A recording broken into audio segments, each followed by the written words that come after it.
Have you ever wondered why not all people are receiving preconception care despite all the research and evidence of its benefits? There's a misconception that preconception care is only for people who are planning to be pregnant, people who identify as women, and those involved in heterosexual relationships.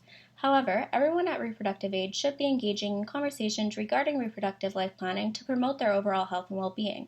Our presentation will discuss barriers to preconception care and how we as nurses can help address these moving forward. We chose to discuss the concepts of sexuality and determinants of health in relation to the topic of preconception health promotion. We chose to discuss the concept of sexuality around the LGBTQ community because although significant progress has been made in Canada in the legal and social acceptance of the LGBTQ population, there is currently still a stigma in society around preconception care being focused only on women. This is important to discuss to improve the rate of preconception care among all gender identities and sexualities. On the other hand, nurses should take a holistic approach in providing preconception care by looking at non-medical factors such as the determinants of health. In our presentation, we will be focusing on low income, lack of education, as well as culture. These are the three pieces of literature at the forefront of our discussion and recommendations. Heteronormativity in the reproductive health sector is widespread, which often has been framed toward women's health and overlooks other genders and non-binary people that need reproductive and preconception care.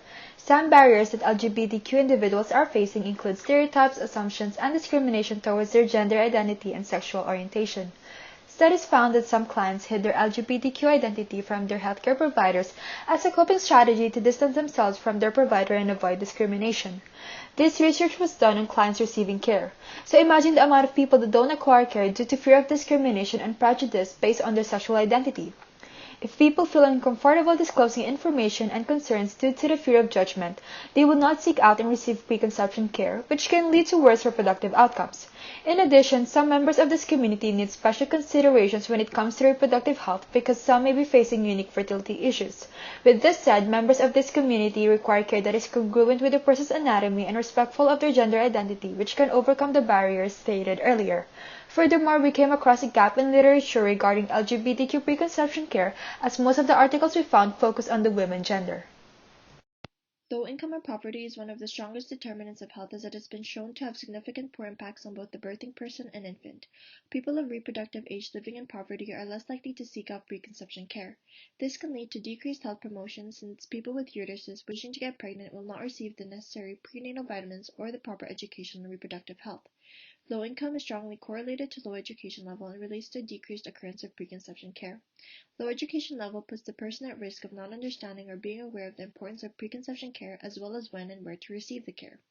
Culture is a very important determinant of health to discuss as we have an increasing number of foreign-born peoples in our population. This population may be less aware of the Canadian healthcare system, may have potential language barriers, and limited access to services. Furthermore, studies have shown that the indigenous populations have experienced trauma when seeking care from healthcare providers. This inability to feel safe may prevent this population from accessing preconception care. All these social determinants, both separated and interrelated, act as a barrier to accessing preconception care.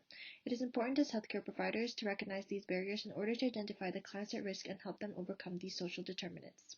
Our first recommendation involves acknowledgement and understanding. It is crucial to understand the root cause of a problem in order to resolve it. Therefore, if we as nurses acknowledge historical and ongoing harms perpetuated in the healthcare system, we can create a safe space for healing and health promotion.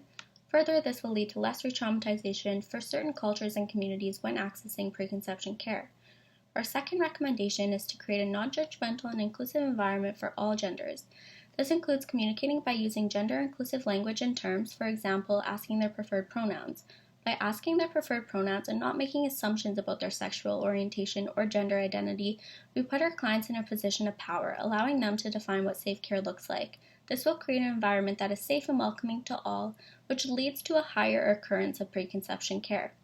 Our final recommendation is that nurses should have knowledge on the different programs and resources that they can offer their clients regarding preconception care. One example is having preconception care available in remote Indigenous communities that focus on traditional Indigenous culture and support systems rather than solely on modern medicine. Having programs and resources in accessible places is key to promoting preconception care, which in the end will lead to improving health outcomes. In conclusion, barriers relating to sexuality and determinants of health need to be identified and addressed in order to improve access and increase the practice of preconception care among our diverse population. Thank you for listening, and we hope you enjoyed our presentation.